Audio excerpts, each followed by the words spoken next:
waan namoota baay'eetti gaafii ta'ee aga ammaatitti deebii dhabe. Anallee gaafii natti ta'e wanni kun isuma dhugaa dubbachuudhaaf jechuudha. Gaafii natti ta'e kaleessarree dubbadheetiin hin jira waa'ee kanaayi.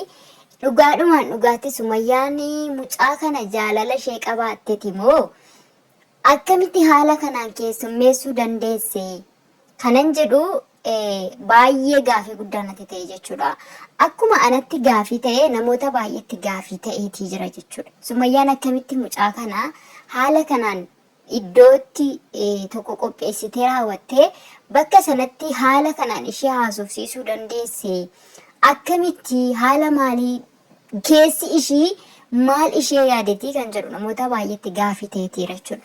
Nagaan isiniif haa ta'u akkam jirtu kabajamtoota hordoftoota koo nagaa keessanii an nagaa kooti galata rabbii. Egaan akkuma beekamu anis guyyaa kaleessaa akkuma viidiyoo kana daawwadhee xumureeni waa'ee kanarraa dubbadheetiin hin ture jechuudha. Akkamittiin haala kamiin Sumayyaan mucaa kana akkasittiin haasofsiisuu dandeesse. Mucaan kun haadha manaa obboleessa ishee miti yookiin immoo kan hiriyyaa ishee miti abbaa manaa isheetti heerumuudhaaf deemaa jirti jechuudha. Abbaa manaa isheetti warreen kana dura darban akkam akka godhaa turte argaatii turre dhugumaan dhugaatti hiriyyinatiidhuma kaleessaa sana jechuudha. Hiriyyinatiidhuma isaanii kaleessaa sana ilaaltee raawwatteet mucaa kana har'a ishee gorsuudhaaf haala kanaan isheetti dhiyaattee raawwattee akkasiin isheetti dubbataa turte moo keessa isheetti waa yaaddee jirti kan jedhu namoota baay'eedhaaf gaafii ta'ee jira jechuudha. Maal yaaddee jirti? Mucaa kana maal gochuu barbaaddeeti? Maaf akkas goote kan jedhamu gaafii namoota baay'eetti ta'ee jira. Haa ta'u malee immoo dhumarratti maal akkasiin goote argitaniitii jirtu jechuudha. Namoonni viidiyoo hanga dhumaatti dhaggeeffattanii viidiyoo ishee dhumaatirratti si wajjin galee mana kee buluu barbaada. Mana kee nama jiraa jettee gaafataati turte jechuudha. Mana kee nama jiraa si bira buluun barbaada. Hamma sa'aatii kana ka'ee galuu hin danda'u waan ta'eef mana kee buluun barbaada jettee gaafataati turte jechuudha. Jennaan mucattiinis gammaddee ana bira lakki namni hin jiru. Na bira buluu barbaadda tole rakkina takka hin qabu jetteen. Egaan wanni kun gaafii namatti ta'a. Maal gochuu barbaaddeeti? Maal yaaddeeti?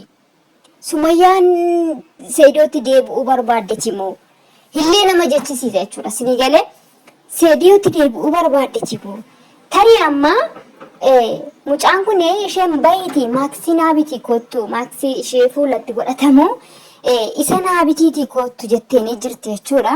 So mucaan kun keessa ishee ana akka kan kootette jechuudha. Yaada kan kooti kun amma yaada isaani maal akka yaada rabbitu beeka jechuudha. Garuu akka yaada kan kootitti maaliin yaade mucaan kun baatee maaskii kana bituu fi gaafa dhattu Seedootti dawwaltee Seedoon akka mana ishii dhufu gochuu dandeessi jechuudha. Sinii galee Seedoon akka achi dhufu gochuu dandeessi. Dhugaanumaan dhugaatti Sumayyaan ishee duukaa baatee mana ishee buluudhaaf dhugaadhumaan jetti yoo taate yoo sharri biraa yaaddee jiraachuu baatte jechuudha.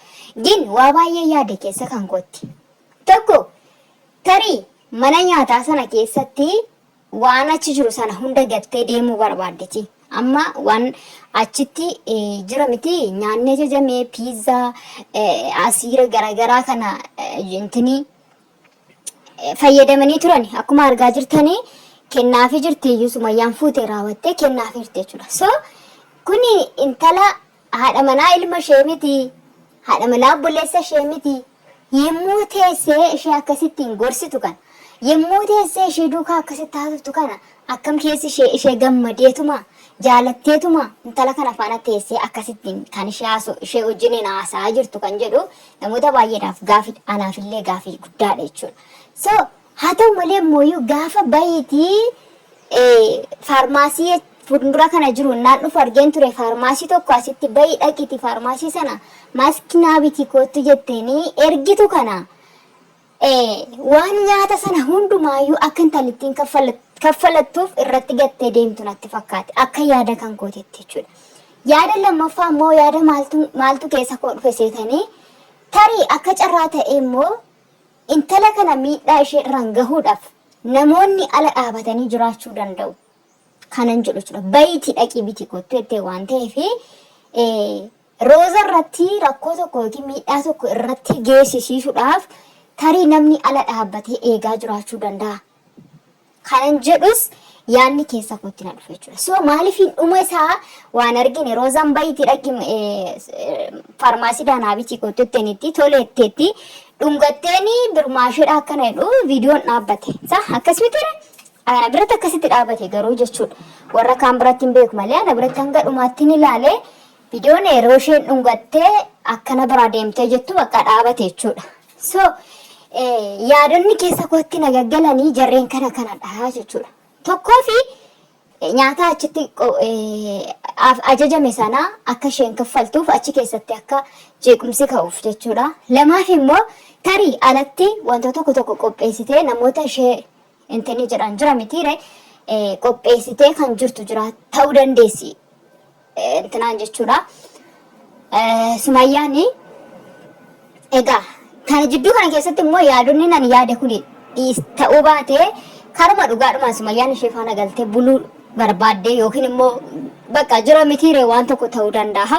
Haa ta'u malee jidduu kana keessatti waa baay'ee nu yaachisa jechuudha. Wanti kun hanga isaan deebi'anii viidiyoo biraa nuuf hojjetanitti yookiin immoo hanga viidiyoon biraa dhufee Roozas argine yookiin Sumayyaas arginutti kan keenya ammallee yaanni garuma isaanii jira jechuudha. Alaan akka kan kootetti ammallee yaanni garuma isaanii jira akka kootti jechuudha.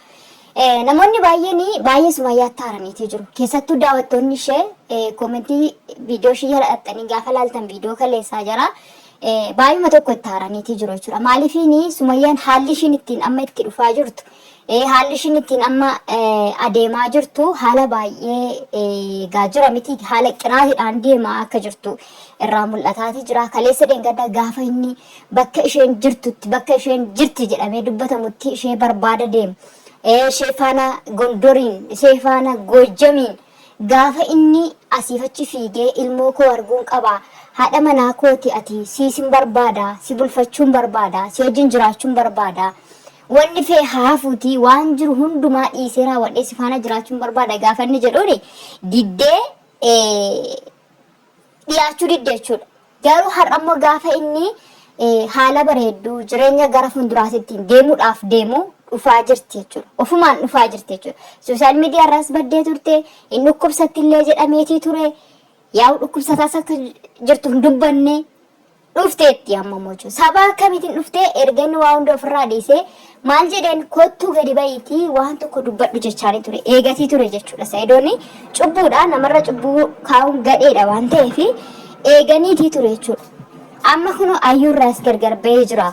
Waan hundumaa dhiisee jira. Argitaniitu beezan naa wajjin intini jechaa turte sana ani jireenya koo kaleessa haadha manaa koo jalqabaa faana jiraachuun barbaada. Haadha ilmoo koo faana jiraachuun barbaada.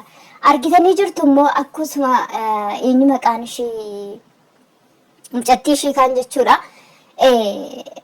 Seenaadha miti maqaan isheedhaan illee hin barbaadu jechaa ture. Har'a akkamittiin dhufte Sumayyaan gaaffii guddaadha.